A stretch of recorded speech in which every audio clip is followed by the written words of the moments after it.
So I started with that because that's reality, unfortunately, for a lot of people, and that's an unfortunate reality. But I want to leave you with this thought from that. Okay, is that reality um, is based on choices, and here's the good news. Okay, I think all of y'all recognize the fact that there's something that we could do today, tomorrow, and the next day that would make our health worse. Do y'all agree with that? Yeah. Okay, that's obvious, right? So guess what? The truth is, there's also something that we could do to make it better. And so the powerful part of that is, guess whose choice it is? It's ours. Yeah. So that's why we're here tonight, is to allow you to be able to make better choices regarding our health and what our reality is then therefore going to be. Tonight, I'm really excited because I've got 10 right here in the front. Sorry, that's what happens if you get here a minute late. You know what I'm saying? You have to sit. No, it's bad. No worries. Welcome. You're welcome. No pressure. Okay. I promise. I won't spit in your direction. Okay. So you're good. So tonight it's gonna be interactive. Okay. So we're gonna have a good time. I'm gonna give you 10 different lifestyle hacks, if you want to use that word, or changes or things that you can do to save your brain. Okay. And this means to improve the function that you have and to maintain it. Okay. Now, the thing we're going to be talking about here first is we're going to be talking about something. I don't know if y'all saw my video on this, but I did a video a while back on this subject right here. Um, and it's called Brain Derived Neurotropic Factor. Okay. What brain derived neurotropic factor is it's a compound that the brain produces, okay, that allows the brain to function on a higher level and to continue to function for longer, okay? What it does is it's essential to cleaning up the brain, okay, and to helping the brain create what's called neuroplasticity. That means getting the brain cells more connected, bringing the synapses together and getting cells talking to each other better, which is where good brain function comes from. And by the way, if you lose neuroplasticity in one area of the brain, here's how this works, okay? So your brain is communicating cell to cell, right? So and a cell needs to get communication in order to stay functioning good and normal, right? It needs what's called stimulation or activation. Isn't that right, Dr. Crooks? Okay. So whenever we don't have one cell working correctly, then guess what happens to all those other cells around it that it communicates with? Now they don't work as well, right? And then what happens? Well, then the ones around those don't get quite as much input. And you see how neurodegeneration begins to happen, because over time, there's less and less activation to more and more cells until a whole area or region of the brain doesn't work as well. Okay. The thing that keeps the brain connected, the thing that cleans up problems in our brain, is called brain-derived neurotropic factor. What we're going to be talking about today are 10 lifestyle behaviors and choices that you can make that will help your body produce more of this and prevent you from losing cognitive and brain function. Okay? So, y'all ready for some fun? Yeah? All right. So, we got some cheat sheets there. You're going to help me. We're going to talk this through, okay? The first thing is very simple. How about just walking? This is outstanding. Now, I had Dr. Crooks over here. Dr. Crooks, come on up here for a second. Dr. Crooks is a chiropractic clinical neurologist also. He works with the brain with our patients here in the office with me. And Dr. Crooks has been studying neurology for 25 years 20, now. well, 25 years practicing, 28 years 28 studying. years total, counting Yeah. chiropractic college. Thank you, Yeah. Dr. Crooks, man. He's a valuable part of our whole team, and certainly a part of our brain recovery team. All right. So Dr. Crooks did this research for me to help put together some of these studies tonight. And I just want to say this about lifestyle, first of all. Lifestyle is all illnesses, okay? Well, not all, but researchers show anywhere from 85 to 95% of all illnesses that we have are lifestyle related, period. All chronic illnesses that we have are related to our lifestyle, okay? And they're influenced and affected because of our lifestyle. So this is what they found just regarding cognitive function. that if you have a healthy lifestyle, it reduces your cognitive decline by 60%. Now, we're going to talk about what a healthy lifestyle is, but I thought that's pretty powerful, just that alone, okay? Some of the functions of brain-derived neurotropic factor we've already gone over. Let's talk about walking. So walking at least 1 mile, according to this study, walking 1 mile per day reduced the risk of cognitive impairment by 50%. Now, 1 mile a day is approximately, what, 10,000 steps or so, right? No, excuse me, that's 5 miles. It's 2,000, 2,500 steps, something like that. Everybody ought to be able to get that, okay? But I'm going to tell you, you need to do more than that, okay? And we're going to talk about some of the other studies and what that shows, and I'm going to tell you how to get it. But just moving makes a huge difference. This study here, short walks daily may reverse cognitive aging by 4 years. Short walks daily. Now that means in addition to hopefully you got a pretty moving, you're moving some in just in your lifestyle and your activities, but beyond that, just taking a short walk. Okay, it doesn't have to be a speed walk or a power walk, although I'm going to give you some handouts tonight to give you some information on how to really get maximum benefit out of your walking and how to ramp it up and do more. But I'm just saying this is not hard stuff, but without it, it can be really negative. Okay, so first thing we talk about is walking, right? Y'all got that? Okay, y'all think that that's important, right? Why is that? Now let's talk about the why. Why is that? Well, because your brain depends on input. Your brain has to have activation. There's two things we can never forget: that brain has to have some type of activation or stimulation, okay? It has to have stimulation and it has to have fuel. So everything we're going to talk about tonight is going to be driving one of those two things. It's either going to be activating the brains in the right pathways, or it's going to be helping provide fuel for the brain. Okay? So when you move, the joints from your body, your spine in particular, send signals up to your brain called proprioceptive, mechanoreceptive signals that communicate with the brain and connect the brain better. Right? Let me show you specifically how this happens. So you've got two lobes of the brain, right? The cortex. You've also got two cerebellums. And then you've got your brain stem, okay? The lower part of the brain stem is parasympathetic. It's called the medulla oblongata, parasympathetic. What does parasympathetic stand for? What do you think of when you think of that? It's the opposite of sympathetic. When you think of sympathetic, what is that for? Y'all remember? Fight or flight. That means it's emergencies. That means that's not supposed to be kicking in when you're sitting down trying to focus on spending time with your family, right? It's not supposed to be kicking in when you're on the job trying to do your work. The sympathetic comes from the upper part of the brainstem. So here's how normal activation of the brain works to keep your brain healthy, okay? So stimulation, we just talked about from our spine as we move and other things happen throughout our day, fires into the cerebellum. And then it crosses over to the opposite front part of the cortex called the frontal lobe and the parietal lobe. And then it sends a signal down to this parasympathetic part of the brainstem called the medulla oblongata. You don't have to remember this, but here's the important part. You just see that we went through the whole loop here firing the brain. And here's the biggest part. This lower brainstem has to be activated to turn off your sympathetics. So you don't have to have a stress response. If you just don't move enough that day and you don't move enough on enough days in a row, that all of a sudden you lose good parasympathetic function and you start to become more sympathetic. Which when you become more sympathetic, Doc, what all does that affect? All kinds of problems. Heart rate increases, causes light, headaches. Yep. So basically, you're not going to sleep as well. You're not going to digest as well. Circulation is going to be affected. That's why you get headaches. That's why you get the light sensitivity stuff. Your eyes are going to be dilated. Your blood pressure is going to go up. Your heart rate's going to go up. And everything you want to happen to be healthy is going to start to go down. This is walking. You got to move, okay? But now there's some other things that make walking effective. But let's talk about the second thing that I cannot give you a diet, I can't give you an adjustment, and I can't give you a supplement that's going to take the place of some of these things like walking and sleep.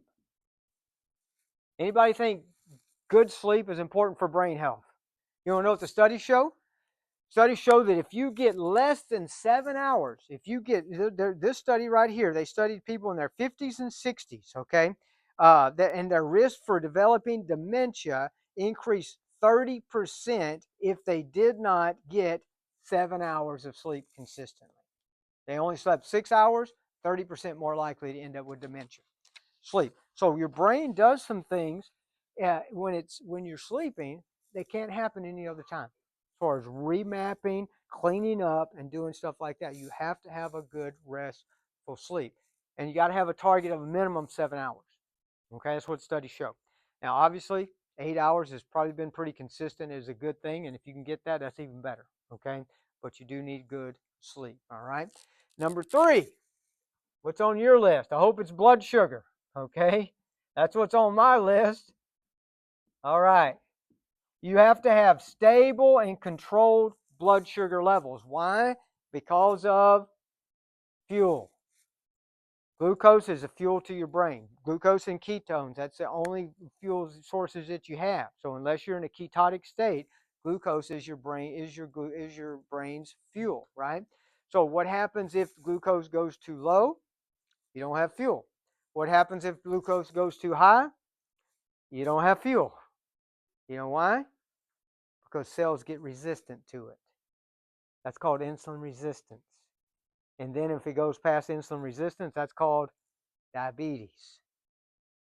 Okay, so you've got these different levels of problems. So where do we get in trouble at? Okay, so what's a normal blood sugar look like? What do you think a normal blood sugar level should be? Glucose levels, fasting glucose levels. What should they be? How about this? 75 to 95. You go below 75, you're probably reactive hypoglycemia. You're probably having times when you're not getting enough glucose to your brain, okay, because of being low. You go above 95, you're getting into insulin resistance. Now your cells are starting to resist it. It's consistently too high, right?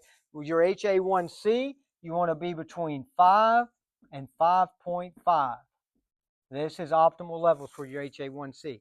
Anything out of that range, blood sugar is not stable. It will affect the fuel to your brain, okay? So your doc will see it and say, "Oh yeah, well it's 100, it's fine, whatever." Okay, but it's not.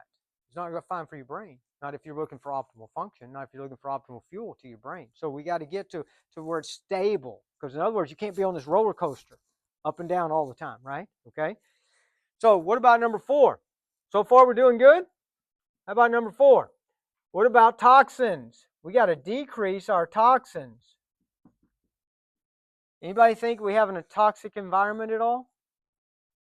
I tell people all the time, David, I went to school in Pasadena. I went to chiropractic school in Pasadena. I said, we don't even trust air over there we can't see. You know what I'm saying? We just don't trust it, right? But there's a lot of things that we breathe in. There's a lot of things we take in through our mouth and our food. I mean, isn't that what we're talking about a lot today? Thankfully, it's actually coming out, how many chemicals we have in our food. You know what I'm saying? And by the way, food companies now are starting to change their formulas because of what some of the initiatives that are starting to be talked about. Nothing's actually happened. Just talking about it caused them to start changing some of their formulas. And guess what they're changing it to? The same formulas they use in other countries that don't let them put toxic stuff in their food. They already got them. They're already using them. But for us, they just load it up with chemicals. I don't know how that makes any sense, but that's the way it is. We've been noticing that for years. When we travel to Europe, we look at some of the products over there, even like some of their candies and things. Okay, so instead of putting food color dye in there, they just use fruit to color it. Well, that makes sense, right? It's like that doesn't sound too bad, but over here we somehow can't do that. But anyway, we're talking about toxins, right? So where's our biggest toxic load coming from today in America? Besides our food, I'm going to tell you the biggest toxic load we have is our pharmaceutical load, the number of drugs that we're taking. Okay, now I'm gonna tell you something. Okay, by the way, I didn't even go over this, but I think everybody knows that. No, we got another one here, David. She needs one with arms. There's one right inside this room, right here, Doc. We got one right here coming for you, right there. Okay. Let me just say this about sugar for a second. Okay. Sugar affects, in particular, the hippocampus part of your brain. The hippocampus is involved with removing short-term memory to long-term memory. If your hippocampus doesn't work properly, then you begin to have problems with your memory. Okay, so that's sugar. But now let's go to toxins. Okay, so how about this one? Proton pump inhibitors. Anybody know what those are? You think there's any of people taking those today? Right? These are reflux drugs. This is what these are. Okay, here's what they said: 44% increase in risk of dementia. Proton pump inhibitors. Most people don't know that. How about statins? You familiar with statins? Statins double the risk of dementia, according to this study right here from 2021 in the Society of Nuclear Medicine and Molecular Imaging. How about some of the most common meds to cause cognitive decline? You'll be unfortunately familiar with some of these. How about Benadryl, Dramamine, Excedrin PM, Somnex, Tylenol PM, Unisom, Nitol. You know what these do? These are called anticholinergic drugs. They lower your acetylcholine. Acetylcholine is your neurotransmitter for memory. These drugs are affecting your memory, okay, in particular. So, unfortunately, in America now, we have a lot of people taking way too many pharmaceuticals. That's where our major toxic load comes in. We got to find a way to get our toxic load down, okay? Number 5. I knew y'all would have fun with that. What about inflammation? We need to decrease inflammation. Inflammation is good, as Dr. Crooks mentioned today to one of our patients, when it's controlled properly. You need inflammation to heal. If you have damage, you need inflammation. What you don't need is inflammation all the time. And what that indicates is you're getting damage all the time. And that's a major problem. So you're having cells that are getting damaged, and that's why your body is inflamed. We need one more chair there for us. So your body's inflamed because of that. All right. And so how do we control inflammation? Well, where do you think one of the major roles that inflammation comes from is our diet. Number 2, things we've already talked about is sedentary lifestyle. We're going to talk about some other things that affect it. But sugar is very inflammatory, and unfortunately, and so are grains, and we have a lot of that in our diet. Okay, let's talk about nutrition since we're kind of getting to that already. So, what about in particular brain nutrition? What kind of nutrients is the brain really depending upon in order to be healthy? What do y'all think? Anybody have any just one thing you can think of that is like brain food essential? What's that? Oxygen. Yeah, that's one of our fuel sources, David. That's excellent. So to get oxygen, you got to have, to get fuel, you got to have oxygen and you got to have glucose, okay? Now, for your cells to make ATP, which is the energy source for your cells, in order to be efficient at all, it has to have good oxygen, okay? That's how it makes glucose in the first place. So why would oxygen be decreased? How about blood flow? Okay. Guess what happens, okay, if you go into, well, number one, if you're sedentary, you think you got better blood flow or worse blood flow? Worse. But here's the biggest problem. You want me to tell you why people don't get good blood flow to their brain in particular? Is going back to this. Because they're sympathetic. When you're in an emergency state, your body, your brain shunts blood to big muscles because it senses, hey, I'm in a fight or flight situation right now. I need to be able to ramp up, run, fight, or do something to get out of danger. That's if you're in that mode, guess where it's not putting blood into where did Ariel go? I mean, I was going to say she left, but your digestive system and your brain. So guess what? You don't digest well and you don't think well. You don't focus well. Okay? Those things happen whenever you're in a sympathetic state. So key nutrition things for the brain is omega-3 fatty acids. Did you know that your brain is 75% fat? Okay, you have to have good fat and you have to be able to take in good fat. You have to be able to digest good fat in order to keep a healthy brain. Okay? If you lose that, you're going to lose your brain. Now, here's the problem. In America, we have this problem with omega-6s to omega-3 ratio. The ratio is supposed to be, okay, 6 to 3. It's supposed to be no more than 3 to 1.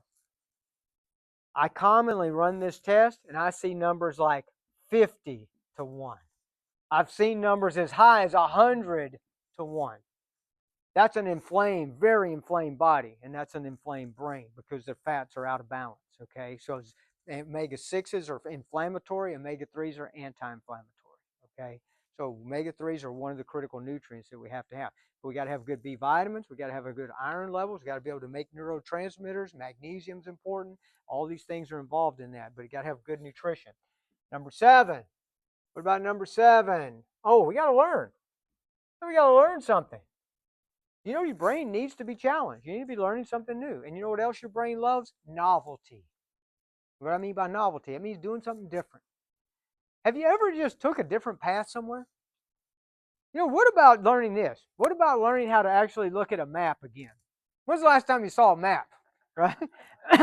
you, I don't even know, man. My dad used to be, he was a truck driver, he had those big atlas, you know what I'm saying? He could get you anywhere in the world just about with that thing, you know what I'm saying? Build a big enough bridge, he can take you anywhere, you know, but that's the way they drove. And guess what? Their brains worked better in that part because they could put things together. Today, we don't have to put anything together. All we got to do is just follow the next signal. Turn right, turn left, turn right, turn left.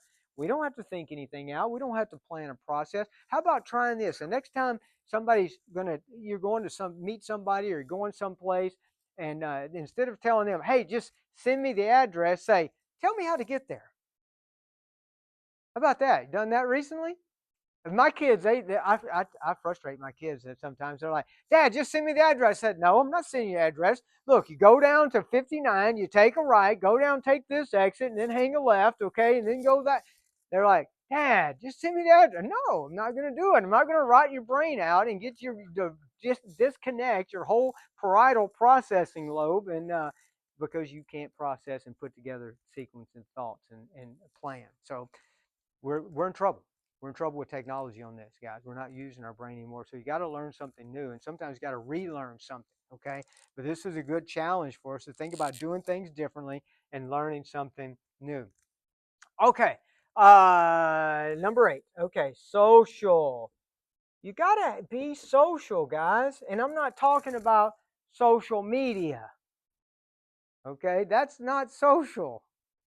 It's free. Yeah, okay. We're being friendly, but it's not the same. It's not human interaction, okay? You need human interaction. You need to see human beings. You need to be able to look at them and be able to get energy from them and give energy to them, okay? We need connection. And unfortunately, a lot of times when this thing starts, like what you saw here with this father, is that once we start losing some cognitive ability, what do? We isolate, and then it gets a lot worse. You know what I'm saying? So we can't try to fight against that, you know. Um, we're trying to do things with my parents now, both in their 80s, and I'm like, yeah, you know, they go to church every week, but you know they come to the office a couple of times, and they have family events. We plan these things so they can get out and interact with people, and they got to have some input, and they need even more than what they're getting. And then what about number 9? Okay, so you need a pain. You can't. Here's what kills the brain. What shrinks the brain is chronic pain. So you need to decrease pain. If you have any chronic pain, you are shrinking your brain. Period.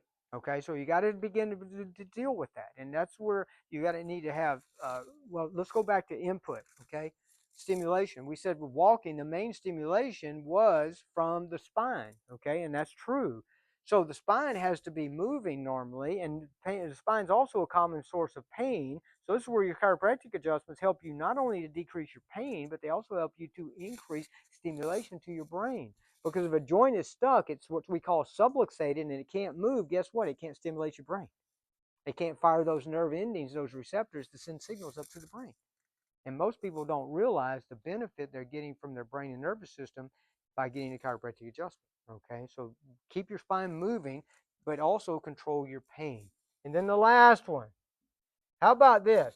I would say stress free, but that's impossible. But how about stress less? Is that possible? We could stress less. Let me tell you how. Let me tell you a personal experience of how I, I deal with stress. Okay. First of all, I love and I count on the peace of God.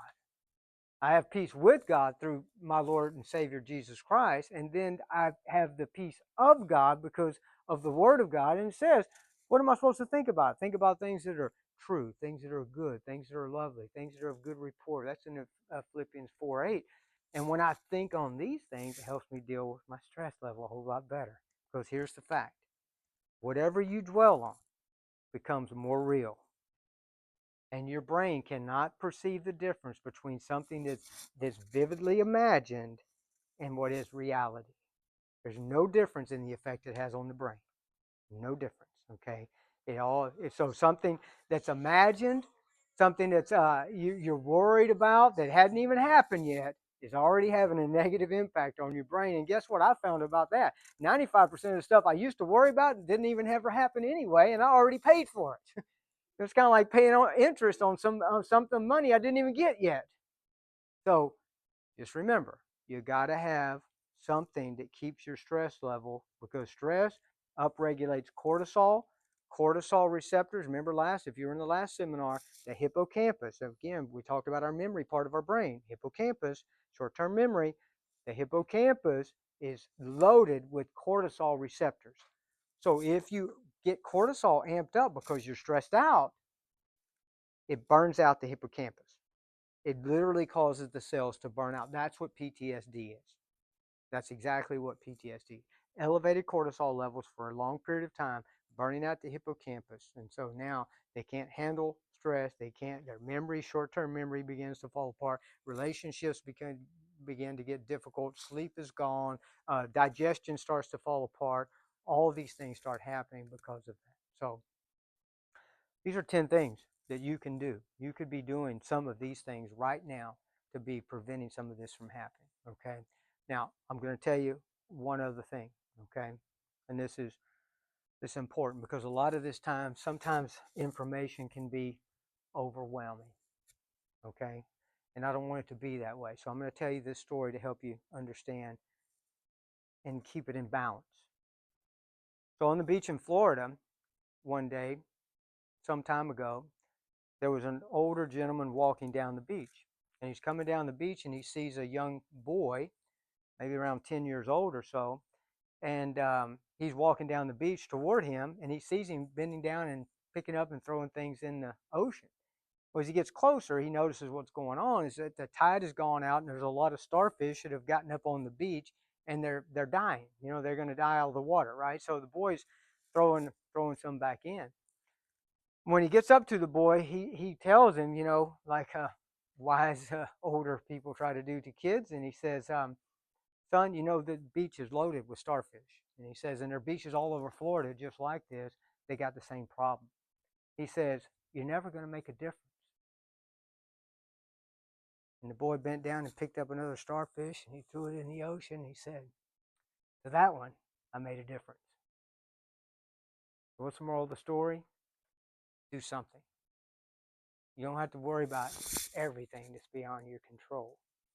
Do something now that you can commit to begin to change your situation.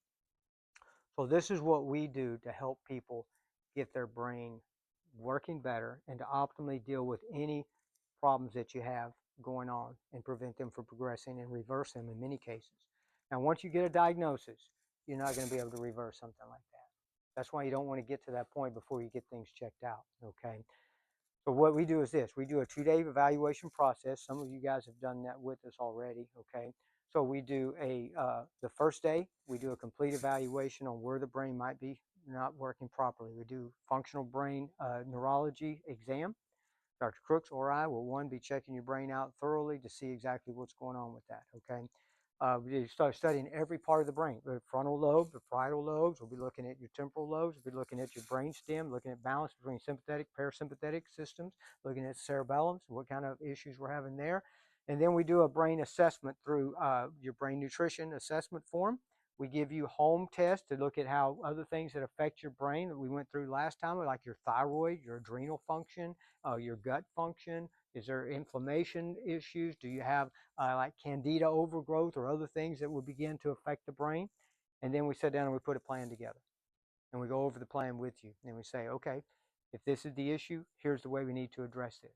and we address it through brain-based therapies and nutritional therapies. Okay, most of you guys are already on chiropractic care, which is great. You need chiropractic care to get good input to the brain. So you'll be looking at doing brain-based therapy and doing nutritional therapy specific to your case and how to evaluate that. Now, that 2-day process in our office with all the testing and everything that we do, that's a $495 2 visits. What I do if you come to my seminar, okay, is I cut it down to $95. Okay, 95 bucks, you get the entire 2-day process. Okay, now I only take 5 brain cases a month because of the amount of intensity that goes into that and overwhelming the other people that we're trying to help. So if you're interested tonight, you're going to pick up your packet of information that I have for you, along with you sign up and get scheduled for the 2-day brain assessment process. Okay, $95, you save $400. All right. Now, I want to say this on some of the information I'm going to give you. One of the things I'm going to give you, we talked about brain nutrition.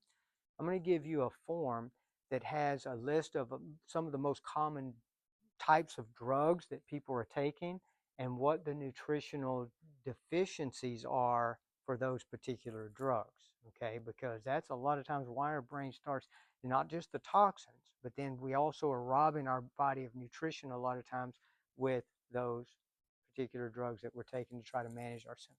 Okay, so I'm looking forward. I'll hang around and answer questions for a few minutes. You'll get your packet and get you signed up for the 2-day process. Thank y'all for joining us on Facebook. God bless you. We appreciate you. And this information will also be available for replay later on our YouTube channel. But I appreciate y'all being here. That's why I do the offer for the people that are here. Okay, is that because I'm only going to take 5.